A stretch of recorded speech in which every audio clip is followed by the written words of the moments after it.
Welcome back to The Cabin Podcast. I'm Andrea Belke. And I'm Megan Christian. The Cabin is brought to you by the Wisconsin Counties Association and the WCA Group Health Trust. And this episode is coming out on Earth Day. So we thought we would celebrate our wonderful state. We'll celebrate the earth and the coolest birds around with a bird expert. Yes, we have Dexter Patterson in the podcast today. Welcome, Dexter. Hey, I'm so happy to be here. Yeah, happy to have you. I mean, wiscobirder on Instagram, guys. You got to check him out. He posts really cool stuff. Yeah, I'm so happy we found you. You are a self-proclaimed bird nerd. Yes, I will fly that flag proudly. Bird nerds, where you at? I knew that he was here when I pulled up to our studios here at Discover Wisconsin. I saw some bird stickers on a car. I'm like, I know that Dexter's here. Yeah. The I break for birds one. I did that so people wouldn't think I was crazy, you know? Because I'm always like, what was that? And I'm breaking. And eventually I'll just pull over. And then I'm like standing on the side of the road with binoculars. So when they see I break for birds, they understand. Okay, this guy is in his mode right now. Not just crazy. Right. Well, Dexter, I don't know if you're familiar or not, but you're in the presence of bird democracy. Right here next to us, we have President Birdbrain. What? Yeah. President Birdbrain. We've talked Hate about to it. bring it up. We have talked about it a lot on The Cabin. When I was younger, I created a bird club and I made myself president and I called myself President Birdbrain. Okay. Who was in the club with you? All my cousins. Okay. Yeah. Did you force them to be in it or? I did force them. And we're never going to let her live it down because that's amazing. So we have a bird theme going on here. I love it. Yeah. Last week we had Charlie Behrens. He was talking about his favorite bird. I know you've done his podcast, but I think that birds teach us a lot about life. Kind of teaches you about yourself and, you know, also on the theme of Earth Day, kind of protecting our earth and how they kind of meld into this whole ecosystem. I think it's really fascinating. You are also a professor. I am. You have your own podcast. I do. And you started the BIPOC Birding Club of Wisconsin. I did. Yeah. So you got a lot going on. Yeah, it's, you know, I always tell people, they're like, Dex, you do so much stuff. And I'm like, I do the things I love. Right. And I'm not, you know, I'm not the one that believes like you find your passion and you'll never work a day in your life. Like, I don't believe that. You're still going to work hard, but at least you're fulfilled in that mission. Right. Yeah. Of understanding like, man, I'm doing this, but like, that's what I want to do. So I feel lucky. That I get to be so busy doing the things I love. Yeah, it's so amazing. Where did your love for birding begin? How did you get into all this? You know, I tell people all the time, I've always liked them. Like even as I would pay attention to them, I always thought they were cool. I would like get jealous because I wish I could fly. Like, who doesn't want to fly? Who doesn't want to fly, right? But my grandfather was a big birder, and he would always just tell us, pay attention. And that was like the earliest advice I got with birds is just pay attention. So as I got older, I started paying attention more. So like I said, I always liked them. I just never gave them the attention they deserved. And then I started to pay attention, and I have never been the same since. Yeah. How did that kind of grow into it becoming your number one passion and starting this club? Was there a moment where you shifted from, okay, I like birds to, wait, I am obsessed with birds? Yeah. So there's this term called spark bird. And a spark bird is a bird that you see that lights that spark under you that makes you want to learn more, or makes you want to be like dive in deeper with birds. And for me, it was the osprey. And this was kind of like when social media videos started really kind of taking off, and I had never seen this bird before. And I see this bird just like, I'm watching this video and this bird's just flying towards the water so fast. And I was like, you know, I'm already jealous I can't fly. Like, look at this thing flying towards the water like I've never seen before. And I was just stuck. I was literally stuck. You know that emoji where your head blows up? Yeah. Like that was me for a few minutes watching this bird I didn't know anything about, didn't know the name, anything. In the water, it just getting closer to the water, and all of a sudden hits the water. And I started freaking out. I'm like, this bird's going to drown. Why am I watching this? Like, I had so many questions, you know? And the bird is just completely submerged. It's gone. I've never seen anything like it. And I was just like, whoa. Like, I like this bird. But is it okay And then all of a sudden it pokes its little head out of the water. And if anybody has ever seen an osprey, they do this little move where they like look left and right after they come up out of the water, because typically they got a fish under there, right? And they want to make sure there's no bald eagle around going to steal it from them, because that's typically what they're looking for, because the bald eagles, they hate on the osprey because the osprey is expert hunter and the bald eagle is not. The bald eagle cannot hunt fish like the osprey. The osprey is built for fishing. So as it comes out the water and it's looking around, it starts flapping its big old wings and flapping its wings and flapping its wings and flapping its wings. And then it flies off with the big fish. I was done. Like that moment, that was when I said, okay, first of all, what is that? What is that bird? And then I was like, I'm going to learn everything about that bird and every other bird that I see moving forward. And then I found out that that was an osprey. And then I found out that they nest in Wisconsin. Then I found out that not only does it nest in Wisconsin, but it nests at, I could see one at Cherokee Marsh, which is 10 minutes away from my home. So it literally changed me, because I was like, wow, not only was I not paying attention enough to even understand what this bird was, but this thing lives around me. And ever since that day, I was done. I was hooked. And I was like, let's go. Where did you see it? It was just, I was scrolling Facebook. Oh my God. And it was just a video of an osprey snatching the fish out of the water and flying away. And after that day, I was literally hooked. Wow. I couldn't get enough. How big are ospreys? They're pretty big. They're not as big as an eagle, right? They're I always like, they're like a svelte eagle, they're a little smaller, but they're built differently. They're also called the fish hawk in the way that they're built. Like when they hit the water, they have these talons, in the way that their legs are set up. They're made to be able to hit the water and grip fish a couple feet under the water, and they're able to see it from so far up. So they're pretty big birds, and the wingspans are really, really big. So they're fun to watch. I have to be honest, and I feel like I know a bit about birds, but I don't know much about the osprey. I don't even know. I'm sure I've seen one, but I don't. Yeah. I don't know a lot about the osprey. I hate to admit. It's all good. I don't either, to be honest. That was the bird, and literally that bird is the logo for our birding club. It's the bird that just reminds me every single time I see it, and it's so cool. I told you all, I live very close to here. And we have an osprey that comes back every spring and summer that hunts our little lake in our neighborhood. And every time I see it, I just smile and I freak out every single time. Like, I freak out about all birds. People don't. Like, I see a robin, I'm like, oh my God. like I haven't seen like a million of them over my life. That's when you know you're a bird nerd, right? Is that like, I never take any of these birds for granted, because we don't know that they'll always be here, right? We have so many birds over the course of our history that have gone missing. When we think about right now, we've lost billions and billions of birds with a B over the last decade, and we continue to lose them.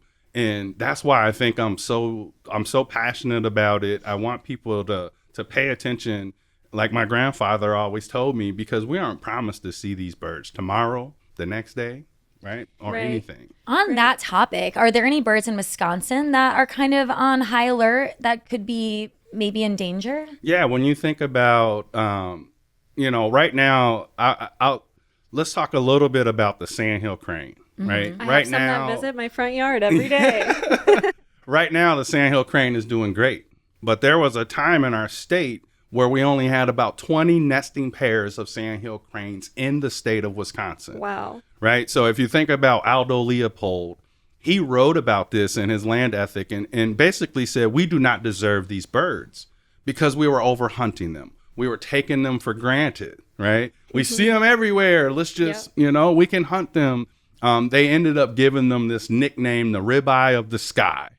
And we almost lost the sandhill crane. So when you think about, Earth Day is coming, we were chatting about Earth Day coming up. The sandhill crane is one of the best conservation stories in our country, right? Not only just in our state. When you see what we go from basically almost wiping them out to now they're having conversations about hunting them again because they have recovered so much, right? This is literally on the dock. They're voting on this stuff right now in our state. So when I think about that, that's one example of history showing us that if we take these birds for granted, we could lose them, right? And we need to learn from that. Another example, the whooping crane, which is one of the most rare crane species in the world, the rarest crane species in North America. And we only have a couple nesting pairs in our state now. So when we start having conversations about hunting, they accidentally get hunted sometimes because sometimes hunters don't know the difference. They think that they're hunting a sandhill crane, and we've seen examples of this in Nebraska.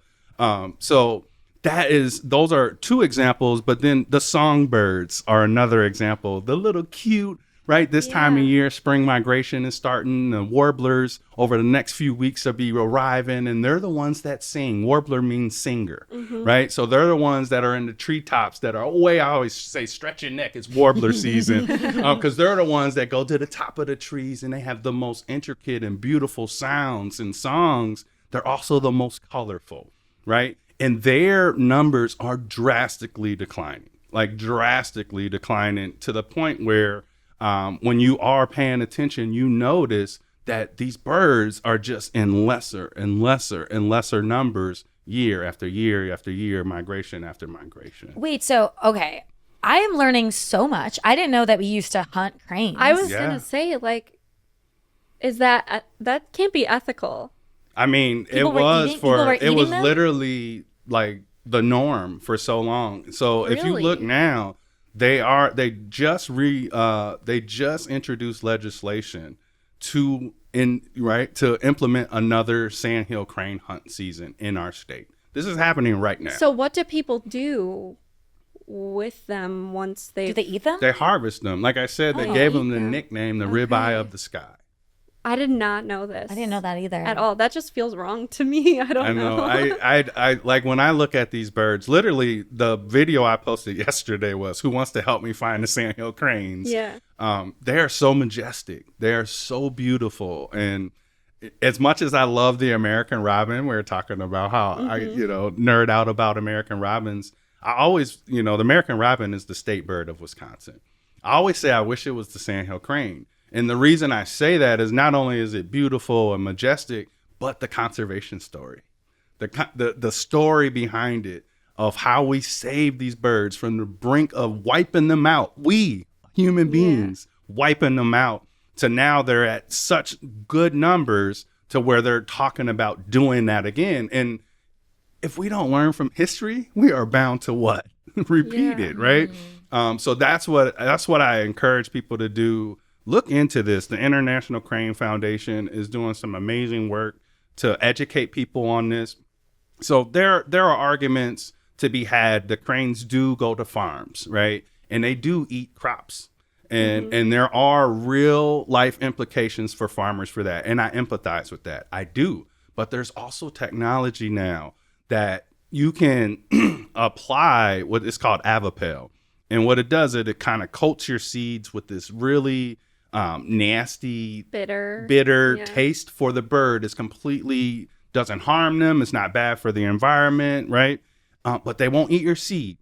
And the state has introduced like help for farmers that they'll help you get this. Yeah. And you can start to do this with your seeds, and that should kind of deter the sandhill cranes from eating your crops. So I would encourage people to more go towards that route instead of hunting these beautiful, beautiful birds. I mean, it's spring right now in Wisconsin, so the birds are coming back. What's kind of like happening in the bird world right now? They're laying their eggs. Yeah.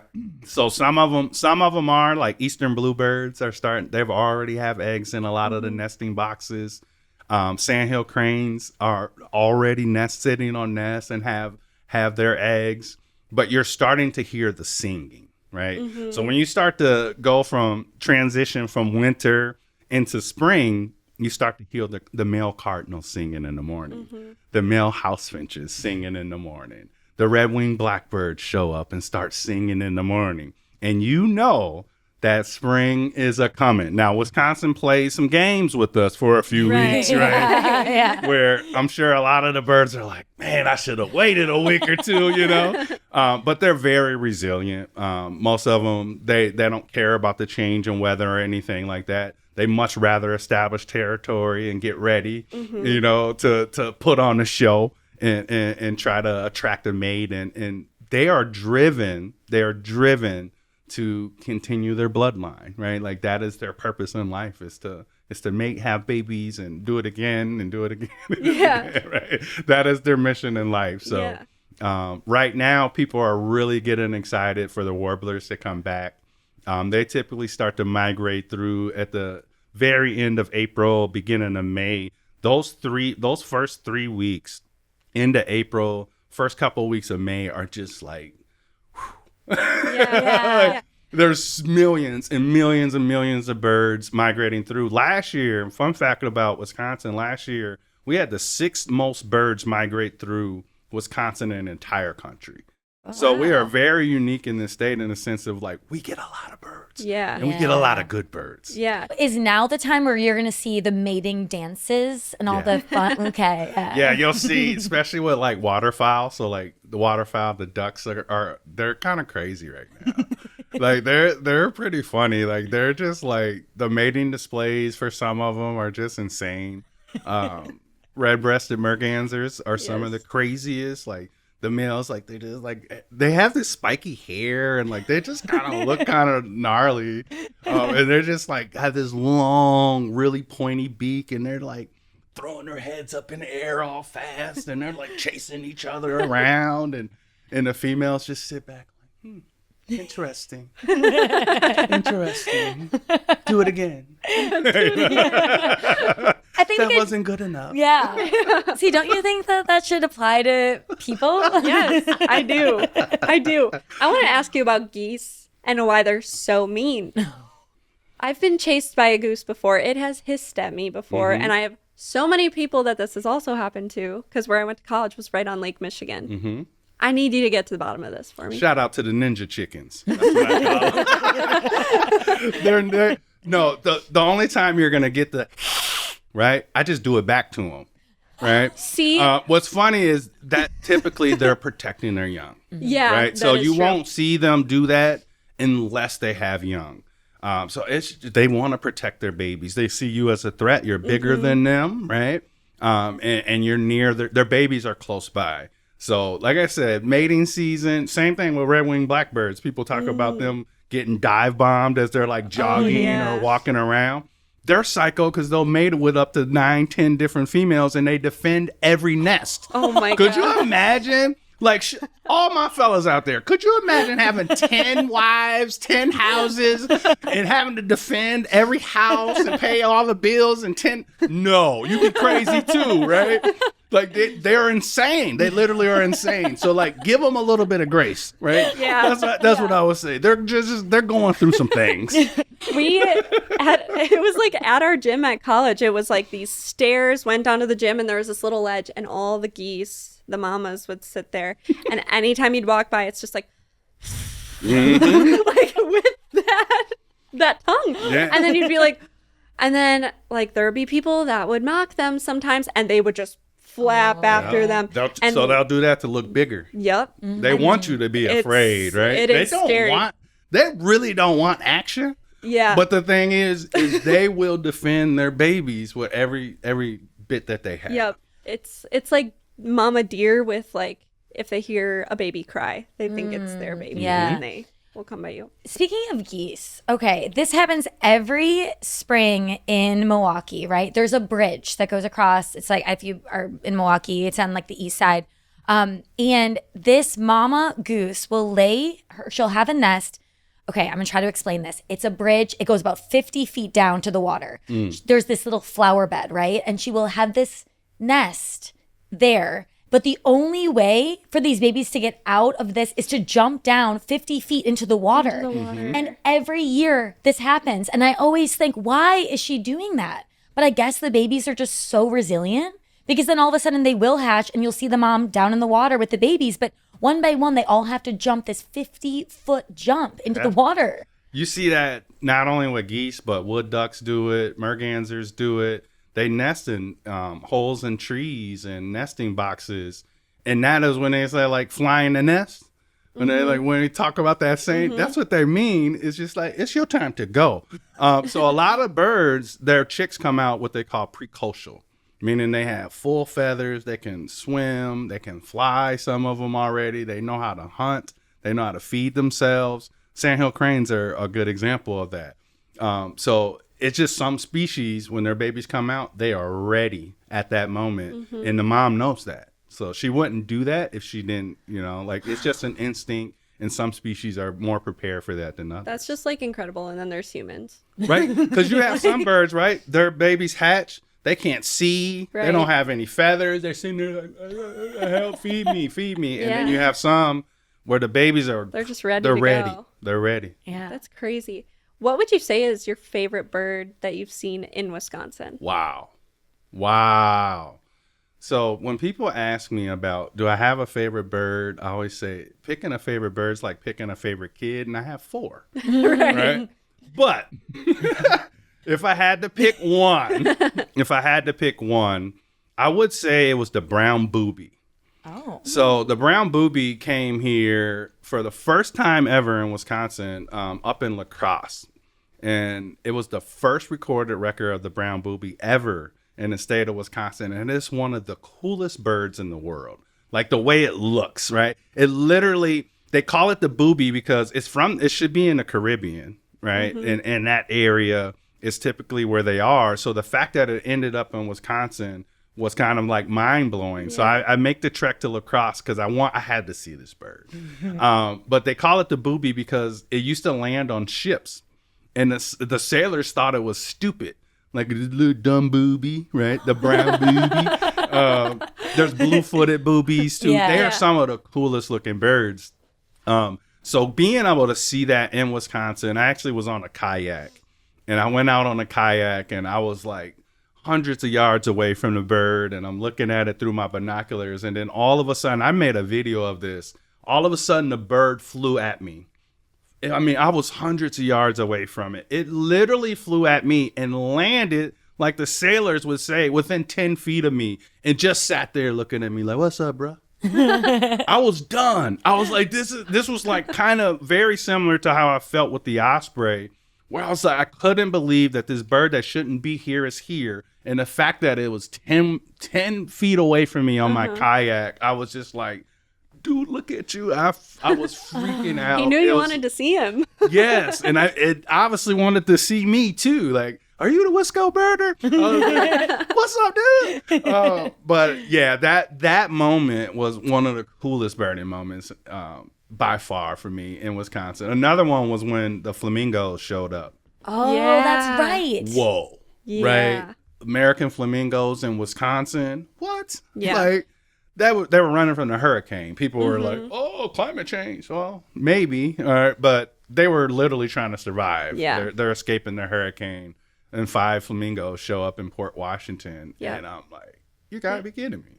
Yeah. So those 2 moments, when you think about just epic bird moments, there are so many of them. But those 2, considering it's the first time ever that they've been in the state, those kind of come to mind. I'm bummed I didn't go to see the flamingos because I'm right by Port Washington. There's no way I was missing that. Yeah. So shout out to our Milwaukee club leader, Rita. She like literally texts me and I'm at class. I'm on campus. I remember this like yesterday. I was like, wait, right now? Like you're looking at flamingos? You're like, all right, guys, I gotta go right now. I was so distracted. So right after that, I was like, I'm gone. I hopped in my bird mobile and I'm flying. Wow. I'm flying to Port Washington safely, of course. Yeah. I'm very safe. Okay. Yeah. It's very safe. How long were those flamingos there? They stayed in Wisconsin for a few weeks. And it was the end of summer when this was happening. And then all of a sudden we started, this was early fall actually. And people started freaking out because you know how end of fall gets pretty cold. And, they need to be able to forage in shallow waters. And all of a sudden, you got the risk of freezing happening. Yeah. And I remember a lot of people kept asking me, Dexter, are they going to be okay? I'm like, birds are super smart. Like, eventually they're going to be like, we got to go. And before you know it, they were gone, right? And who knows where they ended up, but in my heart, they made it back somewhere safe. Yeah. Well, let's talk about migrating, because I've actually like never really thought about this before now for some reason. How long would you say it takes like an average bird to get from one place to another? It depends, right? So some birds migrate all the way to South America, right? The Caribbean, Mexico. Wait, some birds from Wisconsin do? Yeah, Which every one? year. Which ones? All the songbirds. They go all the way down there? That And has to take like weeks. And back every year. And what people don't realize is many of them come back to the same area. That's like how phenomenal they are. Yeah, they and remember how magical they are that they navigate and fly from Wisconsin to South America and back every single year. You have birds that come from the Arctic and they come and overwinter here and fly back to the Arctic and back. And so migration is different for all birds, but it's typically weeks, right? That they're traveling and they're making pit stops. And that's what's kind of happening now is they're leaving South America, they're leaving Central America, they're leaving Mexico and Texas and, all these different areas, and they're making their way up to their nesting grounds. And they do it all without Google Maps. Yeah. What does a pit stop look like for a bird? They'll stop, right? And that's what spring migration season is a lot of these songbirds don't nest necessarily in Wisconsin. They're heading up to Canada. They're heading up into the Arctic area as well, the Northwoods. And so they'll hang out for a couple weeks, right? They'll feed and they'll try to find a mate. And some birds mate for life, some don't. But if they're able to establish a mate, they'll fly together and continue their journeys. So it could be a couple weeks. Like right now, the hummingbirds are on the move. Last time I saw, they were approaching Missouri. So we should start seeing ruby-throated hummingbirds in Wisconsin in probably the next 2 weeks. Ooh. Now, a lot of people want to figure out ways to see hummingbirds. What's a good way to attract hummingbirds and also take care of them? I always say native plants are always a great way. So that if you have the ability to plant native species, do that because they will love you for that. Having those native species that provide that nectar, also really good for our environment. But also put up a feeder, put up a nectar feeder and watch the magic. The Cabin is brought to you by the Wisconsin Counties Association, and this week we are featuring Milwaukee County. This is a county near and dear to my heart since I live in Milwaukee. Milwaukee County is where big city energy meets Midwest charm. Milwaukee County is the most densely populated county in Wisconsin, and the county seat of Milwaukee is the most populous city in the state. The county was created in 1834 and named after the Milwaukee River. Just some of the many things you can do in Milwaukee County are take a stroll on Lake Michigan, catch a show at the Milwaukee Rep, or dive into the incredible food scene in Milwaukee, from iconic cheese curds to global cuisine. You can explore over 150 beautiful parks, bike the Oak Leaf Trail, or catch one of the incredible festivals. There's obviously Summerfest, the world's largest music festival. Yes, that's facts, and I don't think everyone knows that. The world's largest music festival certified by the Guinness Book of World Records. Milwaukee County is home to the Milwaukee Bucks and the Brewers and the Admirals. It's also home to Harley-Davidson, where there is always something going on. Plan your trip today, and for more, go to wicounties.org. The Cabin is also brought to you by the WCA Group Health Trust. Serving local governments and school districts, the WCA Group Health Trust partners closely with members to fulfill their employee health benefit obligations in a fiscally responsible manner. Learn more at WCAGHT.org. You mentioned a couple places that you've seen birds, going to La Crosse, Port Washington. For people that are in Wisconsin, because we have listeners all around the state, where are some places you've been that are kind of hot spots for birds? Wow. We are so lucky. Like I said, there's a reason that we had the 6 most birds migrate through. There are some amazing habitats all over the state of Wisconsin. And I would say you can always start locally. So your local parks and stuff are always going to be really, really great spots. So no matter where you are, pay attention to those areas. And a lot of these areas also will have conservation and protected wildlife places. There are wildlife refuges all over the state of Wisconsin. So you got Crex Meadows, You got Nacita Wildlife Refuge. You have Peninsula State Park up by Door County. You also have Horicon Marsh, which is probably my absolute favorite place. That place it's just magical, right? It's one of the largest, if not the largest, freshwater cattail marsh in America. So not just Wisconsin, in the entire country that we have this. It's a historical marker. Like, it's a really, really special place. And that's where the whooping cranes nest, which is it is the rarest crane in North America. So when you think about that, the rarest crane in the world, actually. So when you think about that, that's how special that place is. Yeah. So there are a lot of those places. Also, for people in Milwaukee, the lakefront in Milwaukee is just, whoa. My favorite, I love Warnemont Park. You go to Warnemont Park and the views you get, and there's these just like huge cliffs. And you just staring out to Lake Michigan. It is mind blowing sometimes to see that. And you can see bank swallows coming into these natural habitats, and you just don't see these type of things. So we have a lot of places all over the state. I just say start local. Before I started paying attention, I didn't realize how blessed I was in the Madison area. There's all these just beautiful parks all around us that are just teeming with wildlife, including birds. So we have a lot of lakes in Wisconsin. Does having lakes help attract some of those more unique Heck species? yes. Fresh water all the time. Even if you're feeding birds, I always say, people ask me all the time, how can I attract more birds to my yard? And I was like, not everybody has a yard, but if you do, adding a water feature will bring in endless amounts of more birds for you. So not only just having the feeders, but having a source of fresh water for them. They hear it, right? They can hear it. They can hear the water running. And if you have fresh water and a food source, you're going to be shocked how many birds show up. Yeah. Up at my grandma's, they have yellow songbirds everywhere, and they're so cool to see. That's probably the coolest, prettiest bird. The yellow warbler, maybe? Yeah. See? Yeah, we haven't even talked about eagles. Because Yeah. growing up, especially I am from random Lake Sheboygan area. Yeah. I didn't even think it was possible to see eagles because I don't think they were coming down south that much. But now I see eagles all the time. We have a few on our farm. They're another amazing conservation story. That was another bird that almost got wiped out by DDT, right?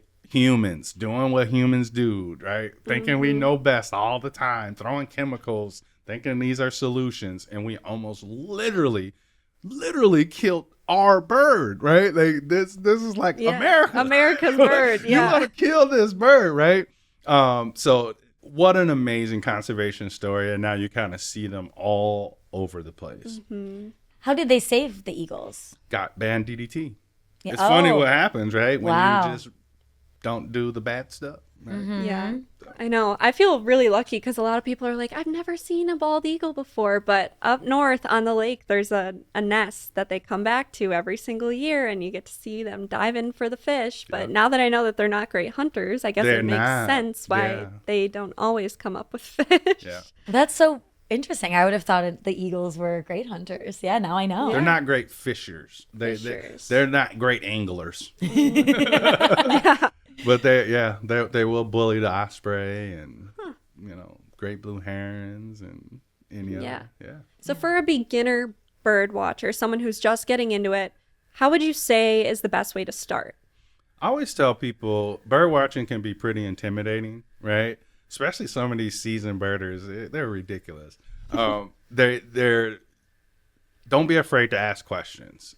Is number one, but give yourself some grace and realize you do not need to be a pro. That's the first thing that I will always tell members that come to my clubs, that come to our events.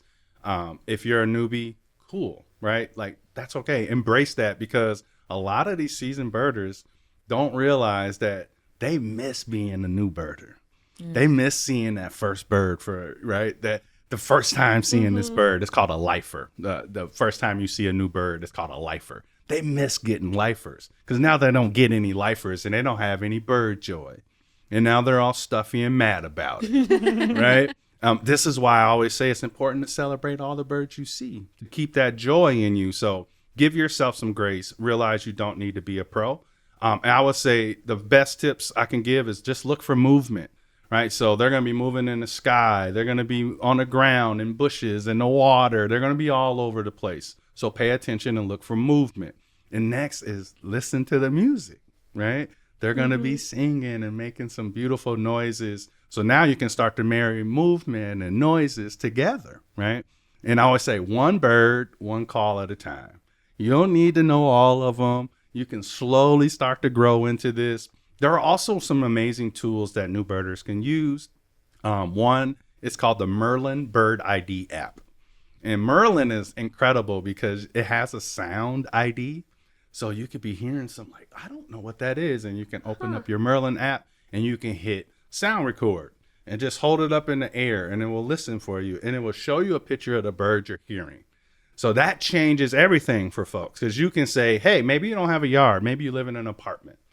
You can take a walk around your neighborhood, holding up your Merlin, and just listen. Yeah. And next thing you know, you're like, holy cow, there's 12 different bird species around me right now. And so many people are like, no way, right? I thought it was just a robin. Right? It's like the Shazam for birds. Yeah. They're like, oh, wow, it's a robin, American goldfinch, house finches, right? I got American tree sparrows. I got crows, blue jays. I got all these different birds. And people are like, no way. And they're around me this whole time. And I didn't know this, right? Yeah. Paying attention. It changes you. So that's what I would do. Say, look for movement. Listen to the music, take that pressure off yourself, realize you don't need to know all the answers. Find you a bird person, that you could feel comfortable asking questions with. I think a lot of times people can join like little Facebook groups, right? There's it can be really helpful and you could just be a lurker. You don't have to do anything. You don't have to post anything. You could just sit there and learn. And I did that for a long time, right? A long time. I was like, wow, I've never heard of this place. I'm going to go explore there. I've never seen that bird before. I've never seen, right? So there are really good opportunities to just learn, take that pressure off yourself. I'm out telling the new birders all the time as we're on walks. I say, hey, if you see a bird, point it out. You're being helpful. We can figure that out together, and it literally changes the way they feel about it. And the last thing I say is it's okay to have fun. It's okay to get excited when you see something new, right? That's the bird joy about it. And that to me is important because if you have fun, you'll come back out. If you have fun, you'll start to pay attention. When you start to pay attention, you start to care. If you start to care, you can be a part of the change. And I think that's important. I always say birding isn't about the birds. It's not. It's about being outside. It's about the sunshine. It's about hugging trees. It's about touching grass. It's about breathing fresh air. It's about community and meeting new people. It's about learning, right? As an educator, as a lifelong learner, I am like always learning, right? You said bird expert in the beginning, and I always laugh at that term because even the experts don't know, right? We're always learning, right? I could go to California and be like, feel like I'm in the Twilight Zone. Like, what is that sound? Yeah. What is that bird? What is that bird? Where am I? I could go to South America, same thing. I could go to Africa, same thing. I could go to anywhere and completely not know anything. In Wisconsin, I'm a bird expert, right? But I'm not in Texas. I'm not in Arizona. I'm not in Montana. We got to redo the intro. You're a Wisconsin bird expert. But that's my point, right? Where it's just like, that's exciting to me. Is that you're always learning. You're always getting something new. And like, that is refreshing. That is, that's what drives me. That's what drives a lot of the people I know. And the people, I've met some of the most amazing people birding, right? I have a nice following on Instagram, but there's nothing like meeting people, like I say, in the wild. So I see somebody for the first time that maybe I connected with on social media, and I get so excited, right? Some of my best friends I've met in the birding community. So it's not about the birds. It's so many different things. And I always tell people birding is for everyone, even you. Wow. And for these people birding, it's also really important to be responsible out there. Yes. What are different ways that we can help and bring awareness to protecting birds and their environments? The first thing you want to do is like always respect them.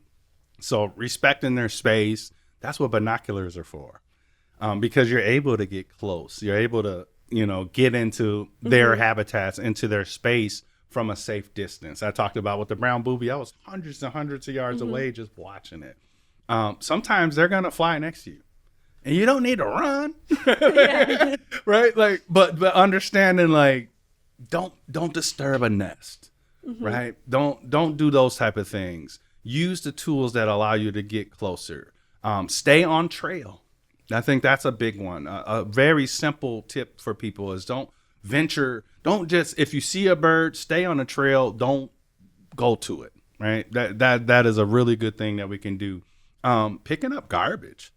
Right, little things that we can do. We're talking about Earth Day is coming up, right? Help out a little bit. You see pick up your trash and pick up other people's too. That's okay. But just understanding that they're there, enjoy them. That they're not gonna be intimidated. Like, they're not gonna freak out that you see them and you're looking at them and they're at the top of the tree. We can't fly, right? I told you, hey, it's not like we can't do anything to them. But understand there are times a year, like with the geese and some of these animals, they're protecting their young. So if you see chicks and things like that, maybe you don't walk closer to that animal at that time. So just being kind of aware, right, that you're just one small piece in this whole puzzle, and we all got to kind of live together. Well, and I remember I went on a field trip to Horicon March in elementary school, and they said, you're in these animals' home. That's their world. Yes. So be respectful of it. You wouldn't want people invading your home and throwing garbage all over. So don't do it to theirs. Horicon Marsh is a great example. They have this space there at the marsh. It's called Old Marsh Road. And it's this long gravel road that runs kind of in between all the different bodies of water and the marsh. And they close it down from the end of April all the way through May because it's nesting season. And we got all these incredible shorebirds, y'all, coming from all over the world to nest there, right? And shorebirds are some of the coolest birds in the world. And they're having babies, and they don't want us to disrupt that. So there are times where we have to realize we are not at the top of the food chain, right? We are in their world, and we need to respect that more. Well, Dexter, you have to teach a class today, I think. So we don't want to keep you too. You're a busy man. So before you go, we have some burning bird questions. Uh-oh. Yeah. So you can answer these the best you can. It's going to be hard to choose, I know. But our burning bird questions, most unusual bird in Wisconsin, in your opinion?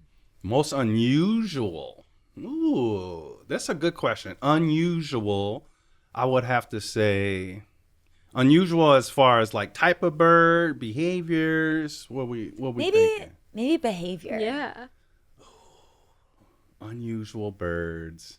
I got a good one for this. What do you think? You have an answer? One time I was at my grandpa's house, and I'm looking out his kitchen window, and I see a person run past his backyard holding a blanket. And they come running past again, like they're chasing something. What's going on back there? He's like, I'm not sure. I went and asked the people. It was the people from the zoo. A bird had escaped the zoo, and he had been living in my grandpa's backyard for a few days. He's been feeding this thing. And he's like, yeah, I've been throwing it carrots. And it was like some world exotic bird that had escaped the zoo. It was the coolest looking bird I've ever seen. That's great. But it made the news. Yeah, and he was like his little pet for the day. He was sad to see it go. Aww. I would say, so unusual, I would say the yellow-headed blackbird. So a lot of us, we see the red-winged blackbirds. We don't typically see the yellow-headed blackbirds. And they have the most unique, most unusual call that you'll ever hear. It's like hearing a rusty old farm door kind of opening up really slowly in the background. It's like, Ooh, creepy. right? Like, it's crazy. Like, and you have to look it up, folks. Like, it's literally, when you think of unusual and you hear this come out of this bird's mouth, it has a yellow head. The rest of it is black. It looks very tropical, and you're just like, whoa, this is such a cool bird. But its call is by far the most unusual call I've heard. Where can I find one of those? So I want to see it. There are some locally that you can see. You can see them at the Pheasant Branch Conservancy. They get some yellow-headed blackbirds in Middleton.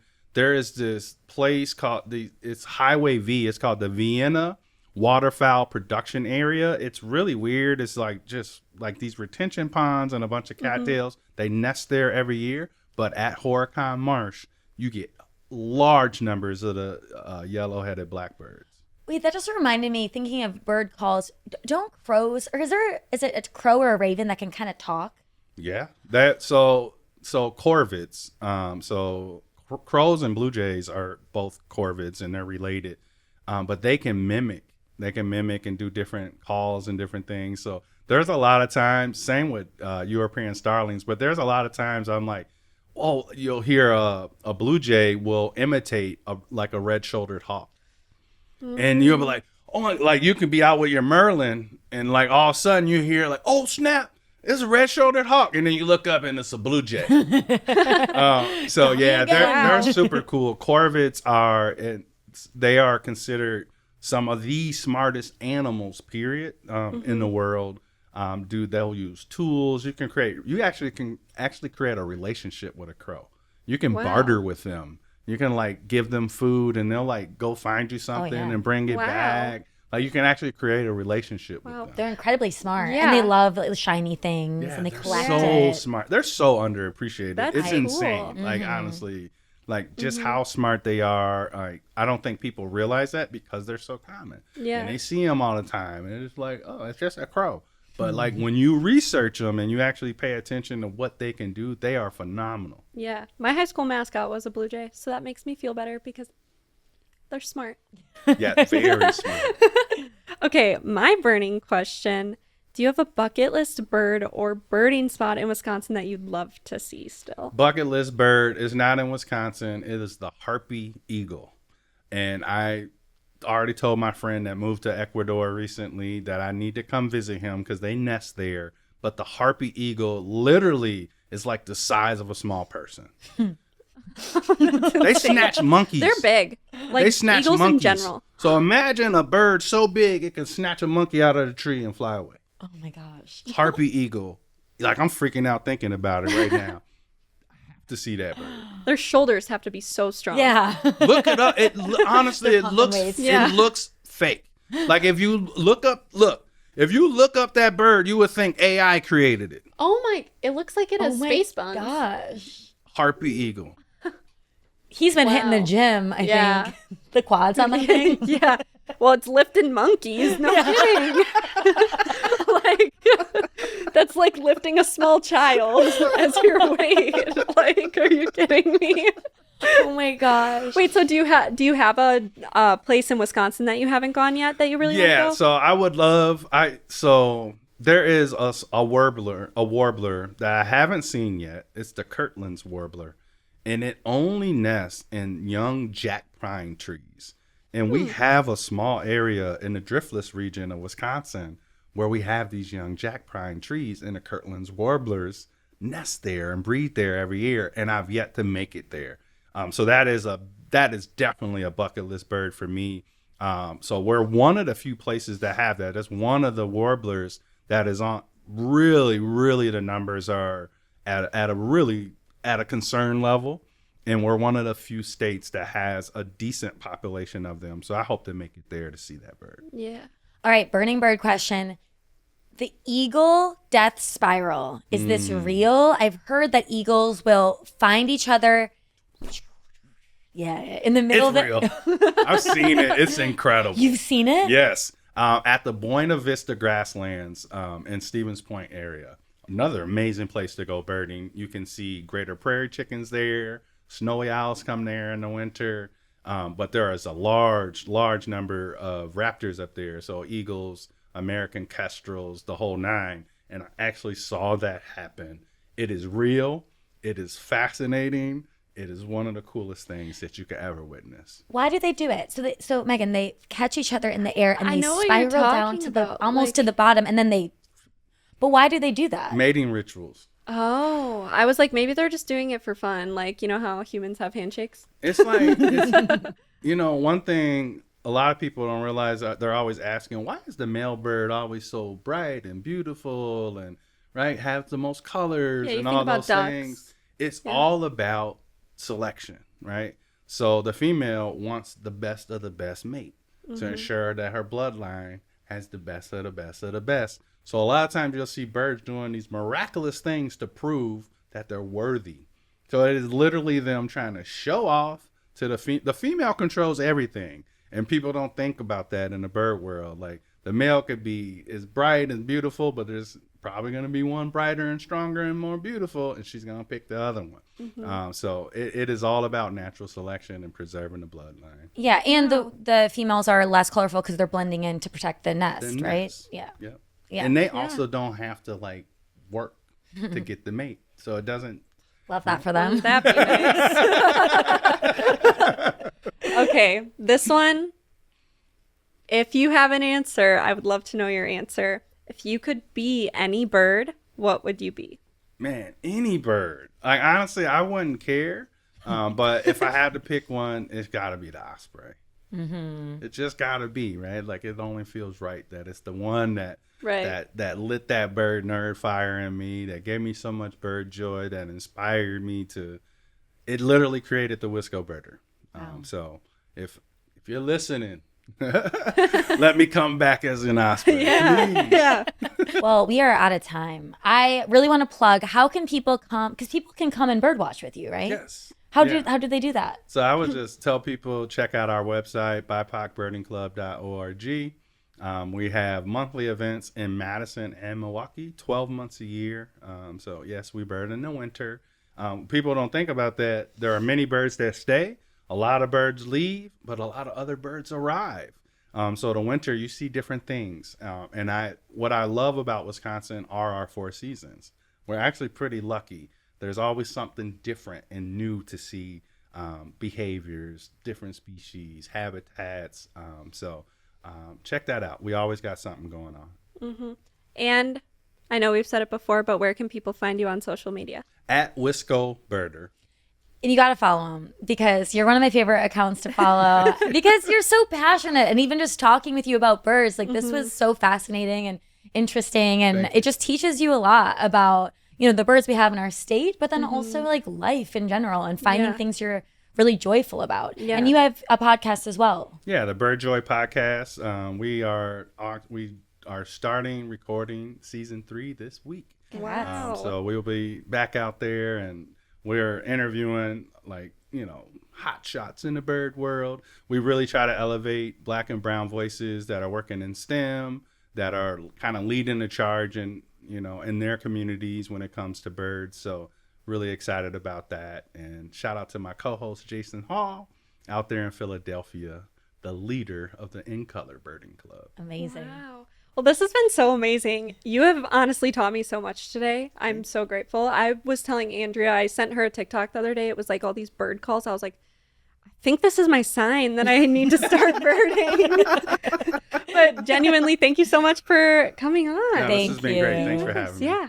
All right, Cabin listeners, that is all we have for today. Be sure to go follow Dexter at wiscobirder. Honestly, this is probably the most fun conversation I've had.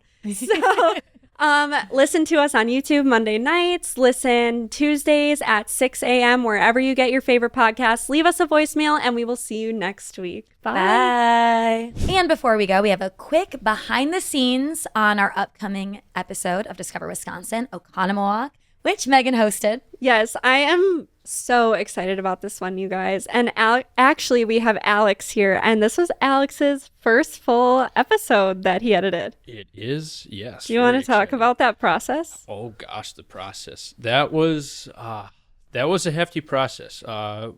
Was brought on a couple months ago, and this was my first go at a TV broadcast episode. So it was quite an experience, kind of learning the ropes of everything from just doing the A cuts to all of the shots that go over top. It was a lot of fun. So, and another one of the producers was very kind to help me out. So there's a lot of really fun stuff in this episode, and I'm really excited to show it off. Yes. Yeah. So Oconomowoc's my hometown episode, which is amazing. I got to host it with Eric because he's also from Oconomowoc, which is really cool.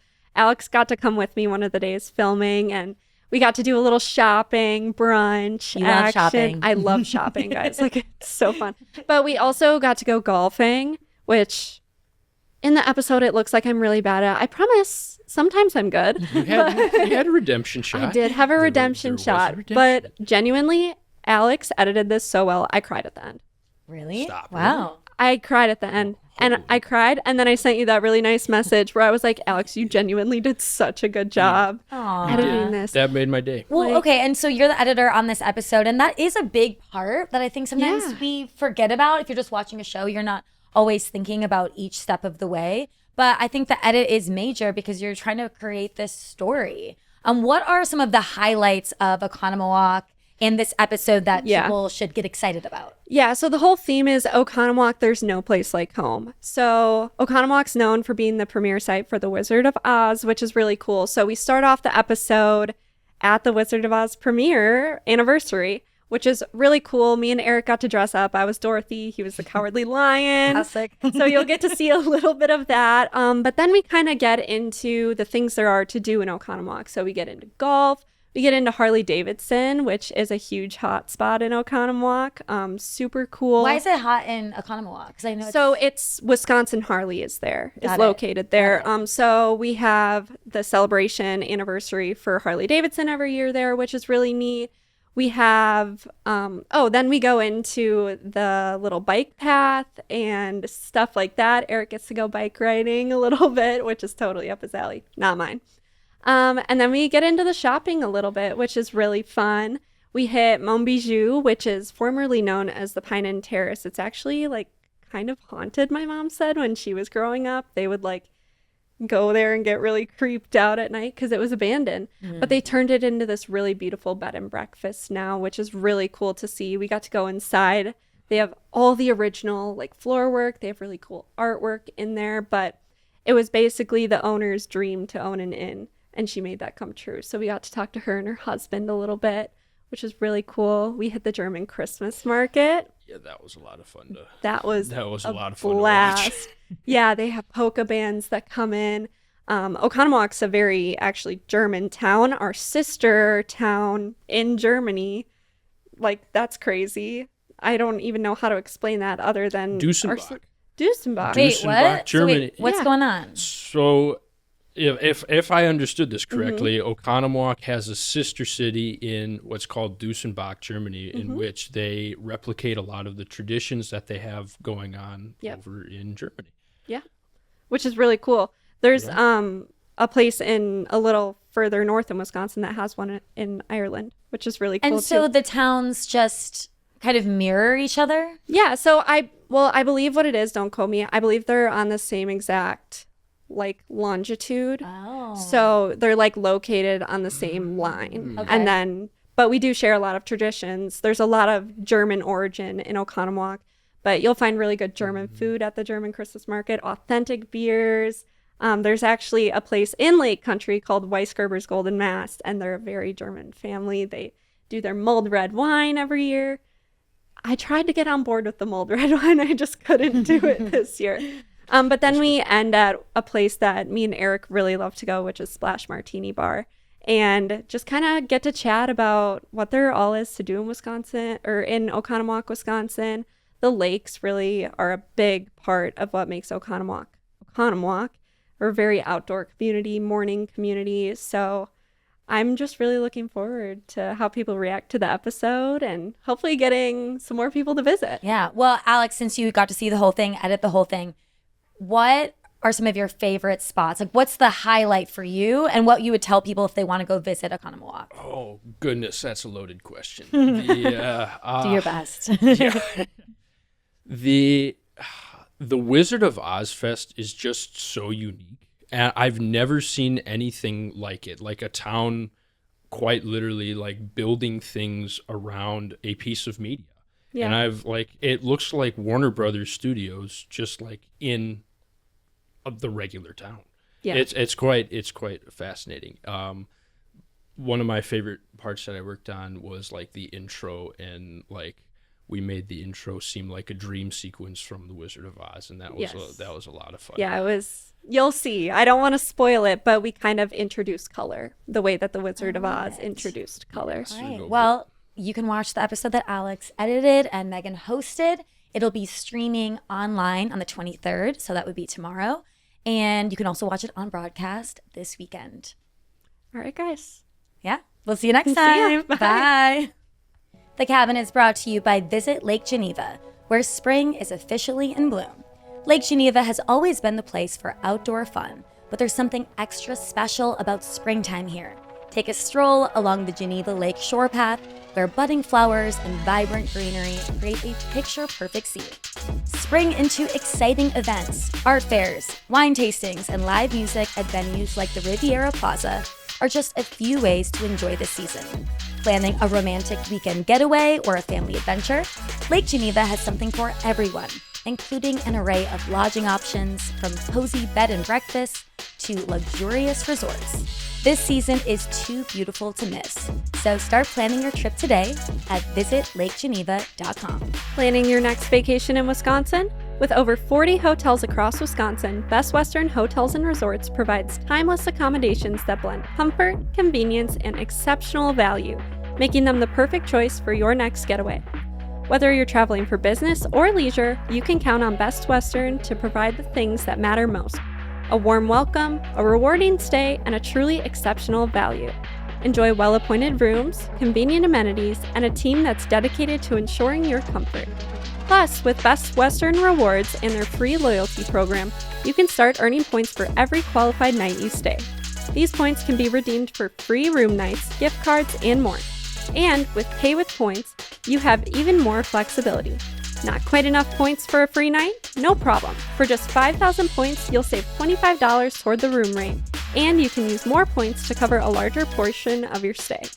Whether you're visiting for work or play, your next trip is just a few clicks away. Visit bestwestern.com now to book, learn more, or start earning points today. Today's episode of The Cabin was hosted by Andrea Belke and Megan Christian and produced by Andrea Belke. Audio engineering by Nick Cardarella and video teasers by Andrea Belke and Megan Christian with social media by Megan Christian. The Cabin is a production brought to you by Discover MediaWorks. To learn more, head to discovermediaworks.com and don't forget to leave a review.